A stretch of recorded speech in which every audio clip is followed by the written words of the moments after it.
morning, Gambia. Good morning, everybody. My name is Babucarr Jeng. We all are aware of our situation and the situation around the world. It is definitely overwhelming, and everybody is worried around the globe. And when you look at the news every day, from dawn to dusk, looks like people are losing hope. Big countries like the United States, United Kingdom, Italy, who are very powerful when it comes to their economies, the healthcare system, they're losing it. And coming down to Mother Gambia, and Gambia being a very small country with very limited resources, with a very weak healthcare system, I think it is worth being very worried. And we have to put at the back of our minds that this pandemic is not stopping, it's moving very swiftly. And every day you wake up, there are new cases that are registering. At this point in time, many people are isolated. And who knows what is going to come out of that isolation. And what we are seeing around the world, every aspect of our lives are affected. Socially, psychologically, emotionally, and economically. We are traumatized. We are under pressure.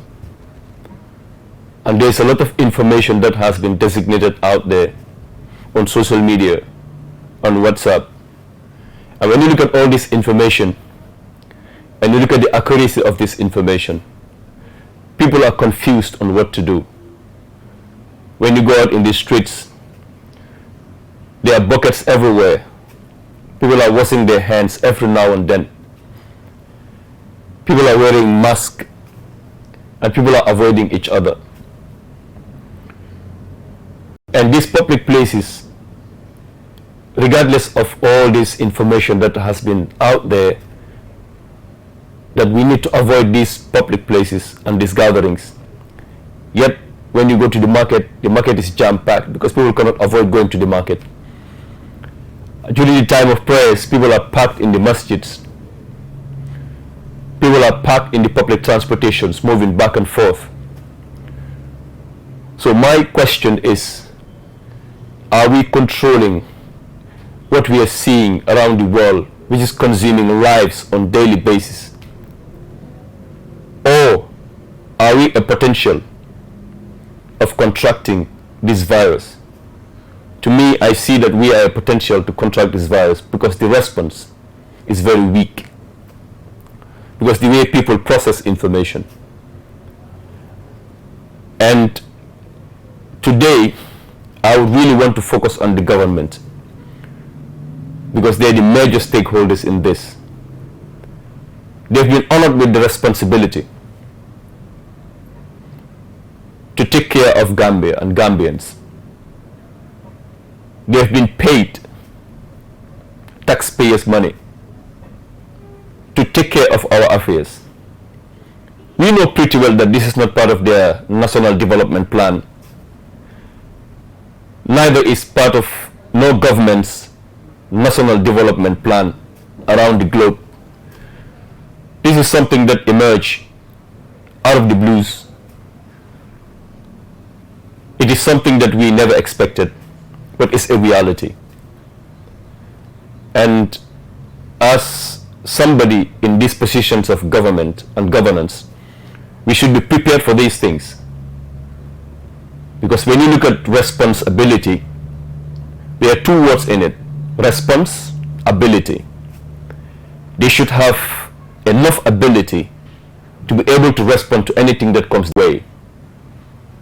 That's why they are educated, and that's why they are acquiring their post. It's not that they're the most intelligent people in the Gambia. That's the reason why they're given the post. It's not that they're the smartest. It's because they have been chosen, and there's a team around them.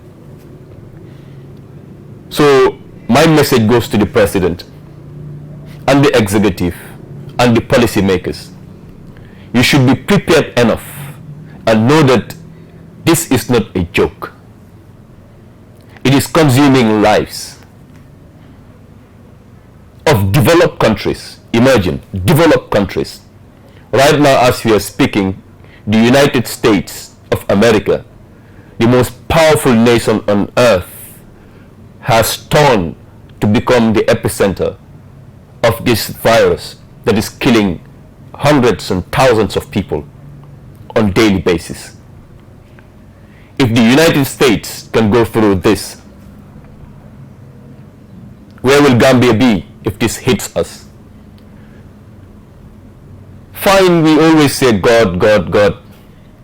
But there's a saying that goes, in the time of storm, you can pray to God, but you can row to shore.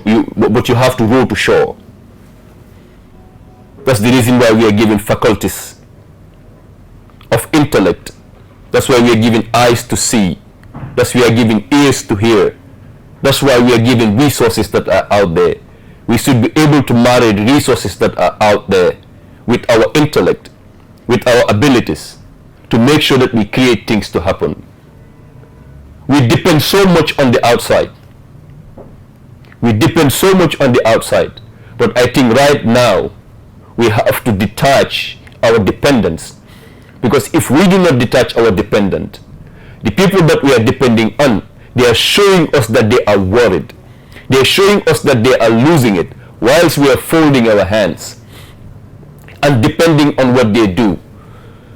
The lens that the United States is looking at this virus, and the lens that China is using to look at this virus, and the lens that the United Kingdom is looking at this virus, should be a complete lens that we look at this virus, because we are a different people. We are a different demographic. We are a different social setup. Right now, there are lockdowns that are going on. The world is turning into a prison. Everybody is indoors, by and force, and controlled. We are all in prison. And do you know what this does? If you want to destroy a man, put a man behind walls, you will destroy that individual. Our freedom is threatened. Our existence is threatened. People are isolated. What is going to happen is people are going to end up being broke, because people are different. Some people survive from hand to mouth. They go outside, work, put things in their pocket, either at the end of the week, or at the end of the day, or at the end of the month. We have survival that is going on right now in most countries, even in developed countries. But they have a very strong social welfare system that pays their people. But is it that case in the Gambia here? Right now, people are shopping online and they're having deliveries to survive. Right now, the reality is, if the policymakers have to sit down and copy what's happening around the world and say, okay, hence India is locking down, the United States is locking down, UK is locking down, or Gambia, the president starts and say, okay, there is a lockdown in Gambia, what's going to happen? We're all going to die. They have to really put their thoughts into this. If they don't put their thoughts into this, they might take the wrong step. And the moment the wrong steps are taken, we all go down the drain. We all go down the drain. I'm not saying we are not doing our best. A lot of efforts have been going on from all sectors, both the government, the NGO, and the private sector. People are doing their best. There are sensitizations going on. There is information being designated. But this is beyond information now. There's enough information out there. I think now we need to do a paradigm shift. information have been taken out there and is trending. Fine, the information is trending, but we don't have to be stuck in that information given. This is beyond information now. Now all we need to do is to set up plans. We need to set up plans. We just don't have to wait until there's a disaster and we get out there and start bringing solutions. We need to devise our solutions. That's the reason why we are giving minds to think. We are connected to the news. The world is interconnected. It's a global village. Anything that happens in the United States, we can be watching it live. So what is their job? I think right now, what the president should do, all the executive and the policy makers, is about time for them to leave their homes and make their offices homes for the people. They should be ready to die for the people. That's the reason why we give them that mandate. That's the reason why we make them our leaders. A leader should be able to stand out there and die for your people. That's the reason why they're given the mantle of leadership.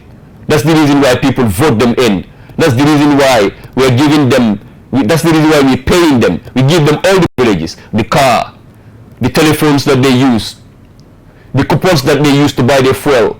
They're spending nothing on themselves. The state is spending on them. So right now is for them to spend on the state. And we are not demanding money for them to spend on the state. We are demanding for them to manage what we have responsibly. Because Gambia, our electricity, as we are talking, is very not stable. And everything that we do is connected to electricity. If we go on a lockdown, and there's a lockdown around the globe, is fuel going to come in? Fuel is not going to come in. Food is not going to come in. So right now, the government should be able to tap into the resources that we have. How much fuel do we have in our reserves? How much food is out there in case there's a lockdown? How are we going to survive? How are they going to manage the fear of the people? Through communication, because people are terrified right now, because our existence has been threatened. People are living in fear. Even husbands and wives start fearing one another. People are concerned. Children are vulnerable. Everyone is vulnerable. Right now, government needs to start taking steps and measures. I'm not saying they're not doing anything, but they need to take the extra miles. They need to take the extra miles. People depend so much on them. And they have to not depend entirely to the outside world.